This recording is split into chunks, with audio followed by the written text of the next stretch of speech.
Hello, my dear students. In our previous class, we stopped with the 10th shloka. I'll repeat the shloka once again for you. This is the words of These are the words of King Dushyanta.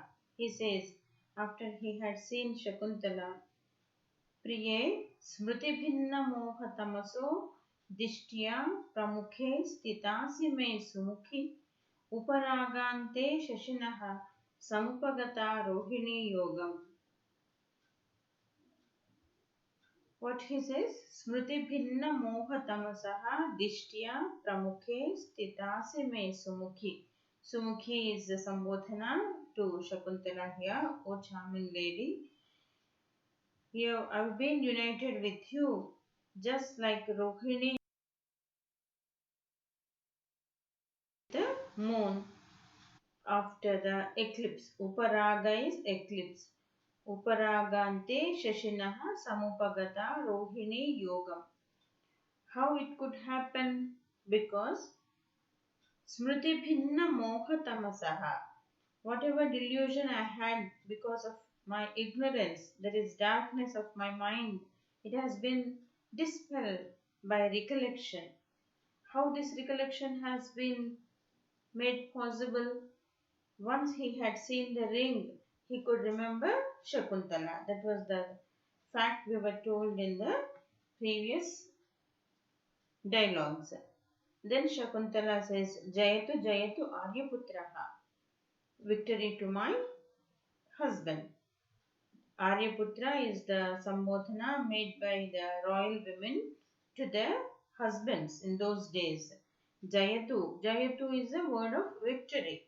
May you be victorious all the time, my dear husband. Then Sarvadamana is there observing these two people. He asks his mother, Mata Kayeshaha. Mom, who is he? Then Shakuntala was caught with grief. She says, it's quite unfortunate that a mother has to introduce child's father to the child. Vatsa te bhagadeyani prucha. Oh my child, you'll have to ask your fate. Then Raja in repentance falls at the feet of Shakuntala. I think I have completed even this. Still, I'll continue because I already started with the 10th shloka. I'll have to continue till we reach our passage. Shakuntalayaha padayohu pranipatya. He bows at the feet of Shakuntala. He is not hesitant to touch the feet of Shakuntala because he knows that he is the person who had wronged her. So in complete repentance, he touches the feet of Shakuntala and asks for the excuse. Sutanu हृदया प्रत्यादेशवलीकमपैतु ते किमपि मनसः सम्मोहो मे तदा बलवान् अभूत् प्रबलतमसाम् एवं प्रायाः शुभेषु हि वृत्तयः स्रजमपि शिरस्यन्तः क्षिप्तां धुनोति अहिशङ्कया. He addresses Shakuntala all the time so daringly, endearing to her mind and his mind. Oh, my beautiful lady, darling lady, Sutanu, Hridaya Pratyadesha Velikam Apaitute. I know what kind of wound it has been to your heart. That is the rebuke or the repudiation I have done to you. Please take off that from your mind. Pass it from your heart. Let the unpleasant and unhappy feeling be removed from your feeling of insult. Be leaving you or pass from your heart. Hrudayat pratyadesha vyalikam apaitu. Let it leave, let it pass from your heart. Because why it happened? Kimapi manasaha sammohaha me tada balavan abhut. He is confiding and he is as if he is confessing. He says, what kind of feeling he had? Kimapi manasaha sammohaha. Sammohaha means delusion. I had great powerful delusion of my mind at that time, Balavan. प्रबलतमसाम् एवं प्रायाः शुभेषु हि वृत्तयः. And I have been observing that usually in holy things or auspicious things, this kind of delusion takes place. Prabala evam prayaha shubheshu hi vrittayaha. It happens all the time with good people only, with good things only. That is, delusion of mind happens. And what kind of thing it is? Srajamapi shirasi antha kshiptam dhunoti ahishankaya. A person who cannot see, who is blind, who doesn't have sight, he shakes off the garland of flowers thrown on his head, thinking that it is a serpent. Actually, it is a garland made of beautiful flowers, but a blind man cannot know what has been thrown onto his head, so he shakes off. He tries to get rid of the garland because he doesn't know that it is a garland of flowers. He thinks that it is a snake. Srajamapi. Srajam means garland. Shirasi. Shirasi means on the head. Anthaha. Anthaha means a person who cannot see. Chiptam, when it has been thrown. What he does? Ahishankaya dhunoti. Ahi means snake. With feeling that it is a snake, he shakes off his head so that he falls down. So here Shakuntala has been compared to the beautiful garland of flowers, and Dushyanta could not know that it is a good person, and like a blind man who cannot perceive, he had repudiated her and he lost her. Then Shakuntala asked him to get up. Uttishtata Aryaputraha Nunam me sucharita pratibandhakam purakrutam teshu divaseshu परिणामाभिमुखमासीत् येन सानुक्रोशोऽपि आर्यपुत्रः मयि विरसः संवृत्तः. She is so cordial and she is so loving, and she says, "It's not your fault, my dear husband. Whatever sin I had done in my previous life, in my past life, in my previous times, that had come to bear fruit. Now it's not your fault." And why he says? Because Sanukrushaha Aryaputraha Mayi Virasaha Samvruttaha. You are not a cruel man. You are with a kind heart, and even such kind-hearted person was so cruel to me. So the problem lies with me. The sin lies with me, not with you. She says. Sanukrushaha api Aryaputraha Mayi Virasaha Samvruttaha. Virasaha means without, bereft of any feeling, having a loving feeling. He doesn't have love for her. Why? Not because he was hard-hearted or harsh-hearted or cruel at heart, because it was my bad luck that you could not love me or recognize me. Raja Uttishtati. He gets up. Then Shakuntala says, Atha kadam Aryaputrena smruto dukkhabhagyayam janaha. How do you remember this unhappy or unlucky person, my dear husband? What made you remember? You have forgotten me. What made you remember me? Raja, Udhrita Vishadashalyaha Kathayishyami Sutanu Mohatmayatvam Purvam Upechita. I'll tell you, taking off the dart of grief from my heart. If I don't tell, I will not be free. So I will definitely tell you. Udhruta Vishada Shalyaha Kathayishyami. I'll sure to tell you or share with you what made me forget you. Sutanu, a charming one. Mohatmaya Tvam Purvam Upechita. It's just because of my delusion that I neglected you. You have been neglected because of my sheer delusion. No other fault. That is no fault of Shakuntala. Every mistake lies with Dushyanta but not with Shakuntala. That's what he confesses before her. Then Shakuntala, Namamudram Društva, Aryaputra, idam tadangaliyakam. Oh, my husband, is this the ring that you have given to me? Namamudram Društva. Namamudra means on which the king's name has been embedded. Such ring has been given to Shakuntala at the time of marriage. And once again she sees that ring on his finger and says, "This was the ring which you have given at the time of our marriage." Then Raja says, "Asmat anguliyam upalambhat kalu smritihi upalabdha." Yeah, this was the same ring which made me remember you. Smriti upalabdha, due to which I could remember you. Shakuntala विषमं कृतमनेन यत् राज्यपुत्रस्य प्रत्ययकाले दुर्लभमासीत्.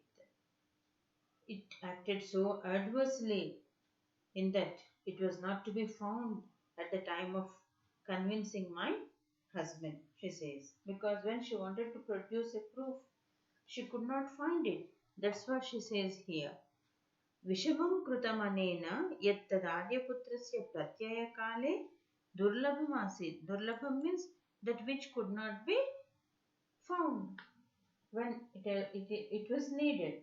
So it means it was acting adversely. Raja says, "Tena hi ऋतुसमवाय चिह्नं प्रतिपद्यतां लता कुसुमम्." Let the creeper have the flower as a mark of its union in the season. It means he wanted to give the ring once again to Shakuntala. And what comparison he brings? Let the creeper bear the flower at the time of the season. Then Shakuntala very boldly says, "Nasya Vishwasini Aryaputra etat dharayatu." She is very assertive and she is very firm also. And what she says, "Na asya Vishwasini," but I don't believe in it anymore. Aryaputra eva tat dharayatu. Let that prince wear it.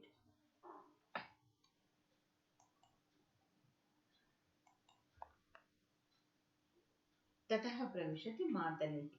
And now enters the charioteer Matali, who made him stop there at the Marichashrama. Matalihi Dishtiya Dharmapatni Samagamena Putramukha Darshanena cha Ayushman Vardhate. He is congratulating the king. The king shall be congratulated with his wife and also the son, because he has been reunited with the lawful wife Dharmapatni. And also Putra Mukha Darshanena. He could see the face of his beloved son. Tataha pravishati Aditya Sartham Asanastho Marichaha. And now enters the Maricha Mahamuni along with his wife, the great lady Aditi, who gave birth to the gods. Tataha pravishati Aditya Sartham Asanastho Marichaha. Asanastha means we see on the stage where Maricha has been seated and Aditi is also by his side. Then Marichaha, that great sage who had given shelter to Shakuntala, now speaks to Dushyanta. Raja, looking at Dushyanta, Rajavanam Avalokya Dakshayani. He turns and tells his wife, Dakshayani is the address, is the name of Aditi. He calls her with that name, Dakshayani, O Aditi. What he says, Putrasya te ranashirasi ayam agrayayi Dushyanta ityabhihito bhuvanasya bhatta Chapena yasya vinivartita karma jatam tat kotimat kulisham abharanam makhonaha. Indra is said to be the son of Aditi because she is the mother of all the gods, and Mahendra, Devendra, Indra is the son of Aditi. Putrasyate, your sons, Rana Shirasi, Ayam Agrayayi. Ayam means he refers to Dushyanta, this one. He is the first one who goes in front of the army of your son. His what kind of person he is? What's his name? Dushyanta iti Abhihitaha. Abhihitaha means named. He is named as Dushyanta, called as Dushyanta. And what kind of person he is? Bhuvanasya Bhatta. He is the protector of the whole world. Bhuvanasya. And by whom Vajrayudha, that is your son Indra, has become just an ornament to Indra. Because of Dushyanta, Vajrayudha has been made just an ornament to Indra. It means he did not have any need to use that Vajrayudha, because the Dushyanta had done all the thing what has been required to Devendra. That is, in killing demons, all the time Dushyanta used to help Indra. That's why his Vajrayudha is just an ornament. It was mere ornament to him. Never he had a chance to use it or execute it. Chapena yasya vinivartita karma, because the thing has been executed by his chapa, that is his bow. Kshatriya has the chapa with him all the time, Shara and chapa, that is the missile and the bow. And Dushyanta's chapa is more powerful than Vajrayudha. And what Vajrayudha is supposed to do, that his chapa had done, that his bow has done, Dushyanta. So, Indra's Vajrayudha has been made just an abharana. Tat koti mat kulisham abharanam maghonaha. Maghonaha means to Indra. Magha is the name to Indra. And his Vajrayudha is just an ornament. Never he had to use it, because Dushyanta had taken the responsibility and it was left just an ornament all the time. Then Aditi he says, yeah, I could guess it from his gesture, from his physique. Sambhavaniyānubhavāsya kritihi. Yeah, it can be very much inferred. Sambhavaniya, by his physique only. Anubhava asya kritihi. Asya plus akritihi, asya kritihi. Because his physique tells that he is a great warrior, a great Kshatriya. I could guess by his looks itself, she says. Then Matali says, Ayushman Yetau putra-priti pishunena chakshusha divaukasam pitarau ayushmantam avalokayataha. O long-lived one, Ayushman. Here are the parents of gods.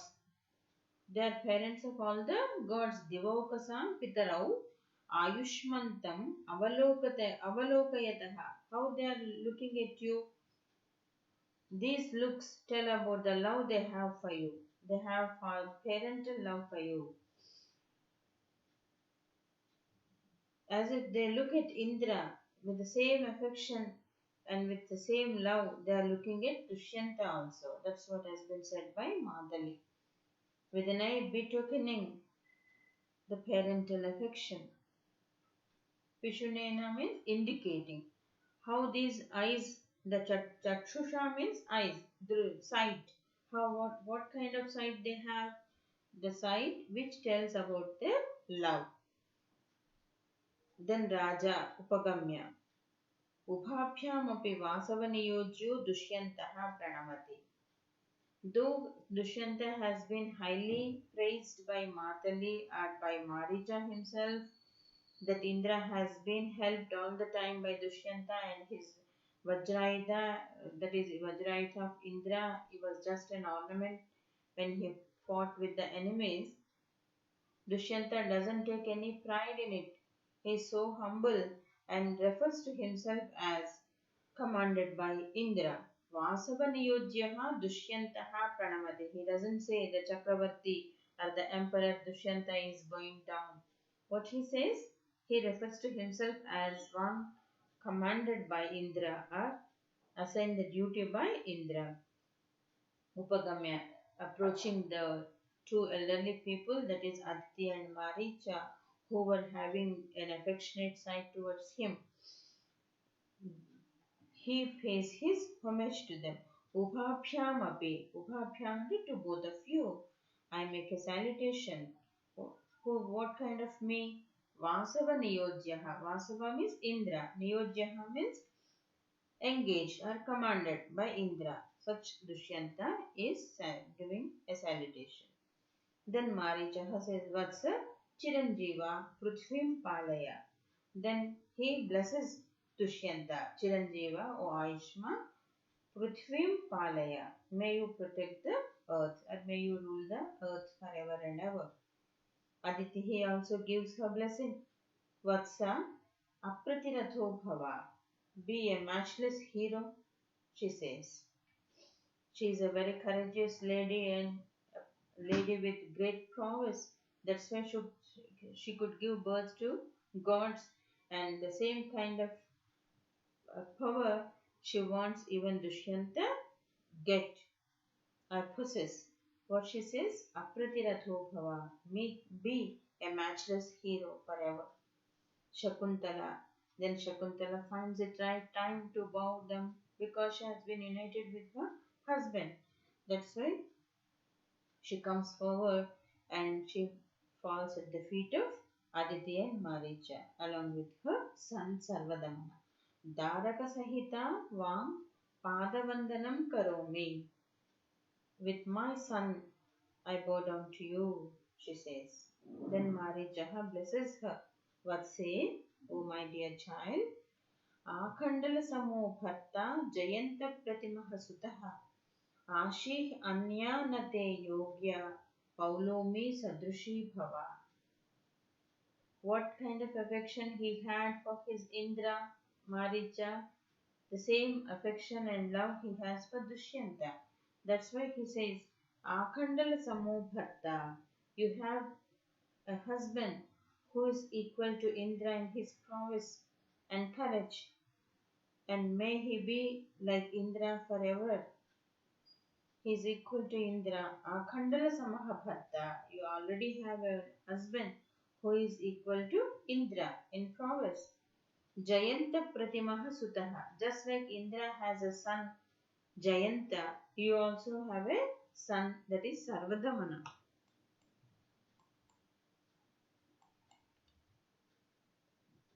Ashih Anya Nate Yogya. And you don't deserve any other blessing. Just be like Paulomi. Paulomi is the wife of Indra. And may you shine forever like the woman, the great woman Paulomi, the first woman Paulomi. Then Aditi comes forward and blesses Shakuntala like this. Jate bhattuhu bahumata bhava ayancha dirghayuhu vatsaka ubhaya kulanandano bhavatu upavishata. What she blesses Shakuntala? Oh, my dear child, Jate, my dear daughter, may you be highly esteemed by your husband. May you be respected. That's the final and the most required blessing to Shakuntala now. All these days she was under the insult of her husband. That's why the woman's mind knows the pain of Shakuntala's heart and mind. That's why she blesses her. May you be highly honored by your husband. Bahumata Bhava. A woman doesn't need anything, but she would like to have the respect and honor of her husband. Ayam cha dirghayuhu vatsaka ubhayakulanandano bhavatu. May this child be a delight to both the families. Upavishata. And she asks them to take them seat. Sarve Prajapati Abhitaha Upavishanti. And all of them sit around Prajapati. Marichaha Ekaikam Nirdisha. Showing each and every one by his hand. He says, Dishtya Shakuntala Satvi Sadapatyamidam Bhavan Shraddha Vittam Vidhischeti Tritayam Tat Samagatam. What he feels? It's so fortunate, it's so lucky that this is the chaste woman Shakuntala, the loyal woman, the lawfully wedded woman Shakuntala. Sadapatyam idam bhavan, and you are the good husband. And what it is like to look at Shraddha, Vittam, Vidhihi ja iti, Tritayam tat samagatam. All the three have come together. What the three? Faith, wealth and performance. Faith is Shakuntala, wealth is Dushyanta, and Vidhihi is the child performance. All the triad is united here. All the three are seen in you three. Bhagavan Pragabhipreta Siddhihi Paschat Darshanam Ato Apurvaha Khalo Anugraha Kutaha. Bhagavan means he is referring to Marija with high esteem. Your Majesty, Your Holiness, Prag Abhipreta Siddhihi. First, the fulfillment of desires. Afterwards, your sight. Usually, when people see great people, they happen to get something great in their life, some luck in their life. But here, luck has come first. Then he could see Dushyanta. Before he happened to see Maricha and Aditi, the great Prajapati and his wife, the parents of the gods, he could see Shakuntala. He had found his fortune in Shakuntala and Sarvadamana. That's what he says. Prag Abhipreta Siddhihi Paschat Darshanam. What is the usual sequence? It is seeing the great people, then getting their blessings, and because of their blessings, something gets materialized. But here, the fruit has been enjoyed, then he had seen the flower. Ato apurvaha khaluvau anugrahaha. Apurvaha means which is not there previously, such kind of. It means marvelous, it is unprecedented. Your favor is indeed without any precedent, he says. Udeti purvam kusumam tatah phalam ghanodayah prak tadanantaram payaha nimitta naimitikayorayam pramaha tava prasadasya purastu sampadaha. What is the usual sequence? We have been told that first we see the flower. Udeti purvam kusumam tatah phalam. Once we see the flower, then we get the fruit. First, Ghanodaya. We look at the clouds, the dark clouds. Then we get the rain. Nimitta Naimittika Yog Ayam Kramaha.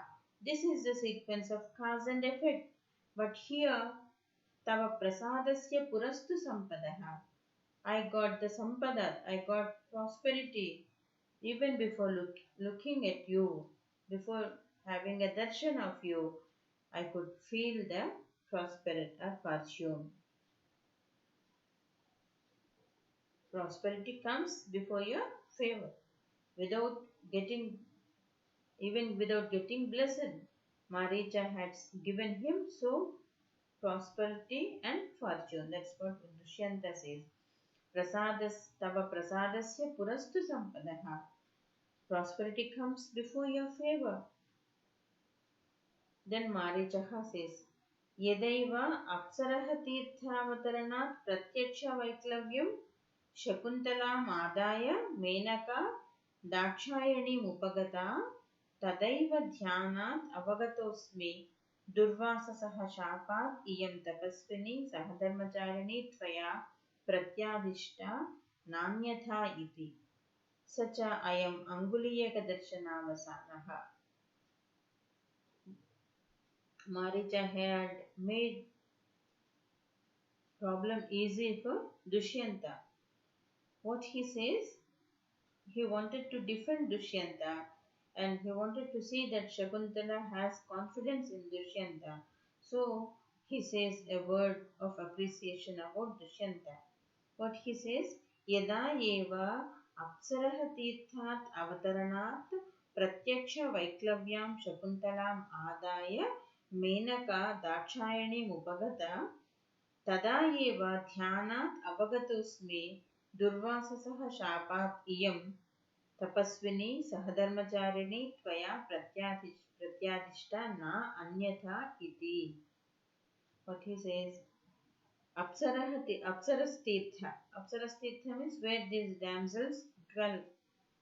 When Menaka had come from Apsarasa Tirtha with Shakuntala, whose sorrow is seen directly, Pratyaksha Vaiklavyam, having seen the sorrow of Shakuntala, Menaka brought her daughter to this hermitage. Shakuntalam Adaya Menaka Dakshayani Mupagata. Menaka had come to Dakshayani, that is Aditi, taking Shakuntala along with her, looking at her sorrow.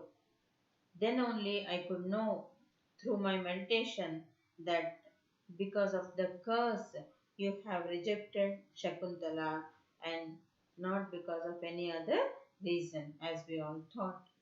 Satapasvini Sahadharmacharani Tvaya Pratyadishta Na Anyatha Iti. Why Shakuntala has been forgotten by Dushyanta?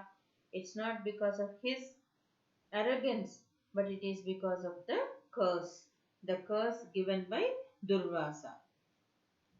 Na anyatha iti, not due to any other reason. Sahacha ayam anguliyaka darshanavasanaha. And also it has been told that such curse comes to an end at the sight of the ring. Avasanaha means the last, how it gets done. It comes to an end at the sight of the ring. Once the ring has been gotten or got by Dushyanta, then the curse comes to an end. That is the avasana. That is the antidote for the curse. I came to know all this when I was in penance. That is meditation, dhyana. Dhyanat avagataha asmi. I could know it in my meditation. Raja. Sochvasam. Yesha vachaneyat muktosmi. He was so relieved of his pain, breathing a sigh of relief. Hammaya, we say. Sa uchvasa. He could now breathe freely. It has been so suffocating to Dushyanta all these days because Shakuntala had been repudiated and people thought that it is because of male chauvinism that Dushyanta had forgotten Shakuntala. And when Maricha himself comes forward in defense of Dushyanta and says that all this happened because of the curse given by Durvasa, he is greatly relieved. Vachaniyat muktaha asmi yeshaha. By these words I have been freed from blame, he says. Shakuntala swagatam. To herself she says, Dishtiyam akarana pratyadeshi na aryaputraha. It's lucky that he has a reason to insult me, to rebuke me, to repudiate me. He did not insult me without a reason. Now she is convinced. All the time she had pain in her mind because she had been forgotten by Dushyanta. She was not recognized by Dushyanta and she has been blamed by Dushyanta. And now she comes to know that it is all because of the curse and she too feels greatly relieved.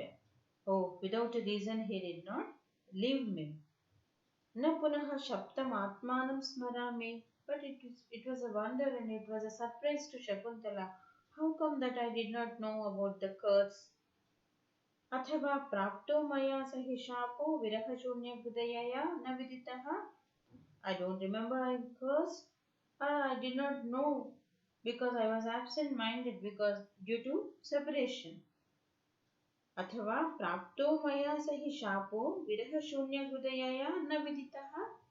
It could have been because I was lost in thoughts due to the separation. So that could be the reason that I did not come to know the curse of Durvasa.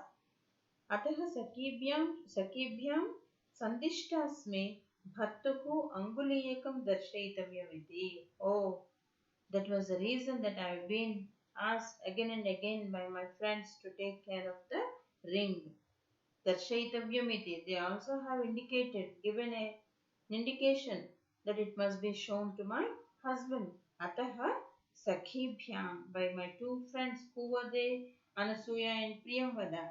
I have been told by them at the time I left for Dushyanta's court from Kanva's ashrama. Shakuntala has been asked by her two friends to show that Anguliyakam, to show that ring to Dushyanta. Now she remembers that must be the reason that they again and again reminded her to show the ring to the king. Then Marichaha, he comes forward and says, Vatse, Charitarthasi. Now you have gained your object. Arthaha, Charitaha, Arthaha, Charitarthaha. Now you have achieved your goal. Tadidanim Sahadharmacharinam Pratinattvaya Manyuhu Karyaha Pashya.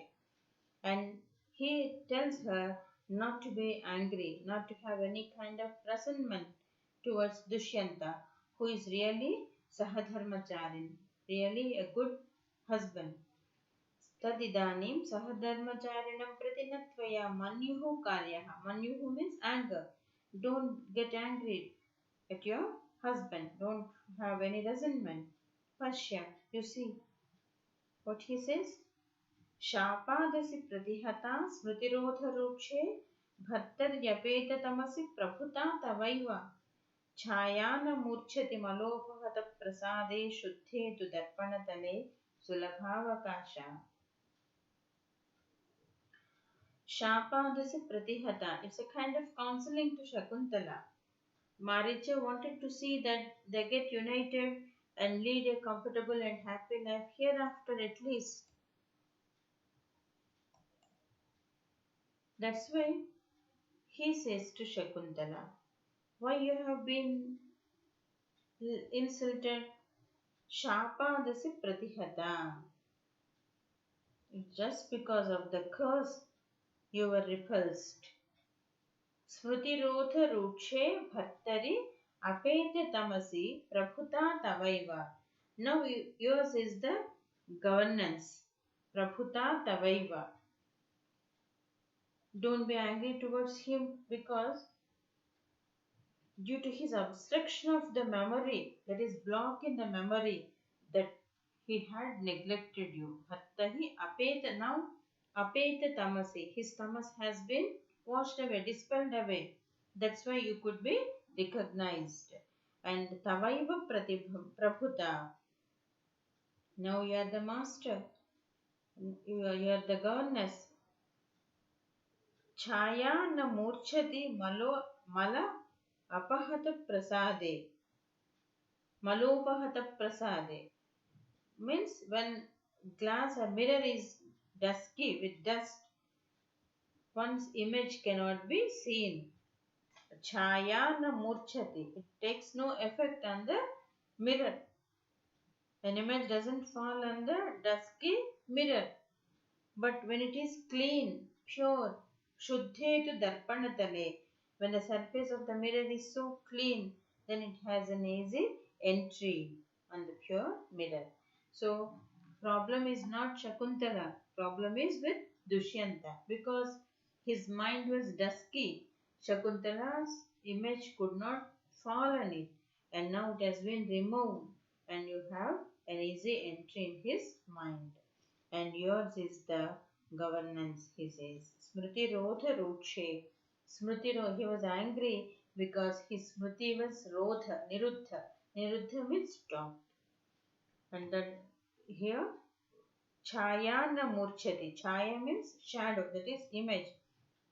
Na murchati means does not affect, does not fall. Malopahata prasade. Malopahata prasade means when it has been dusky.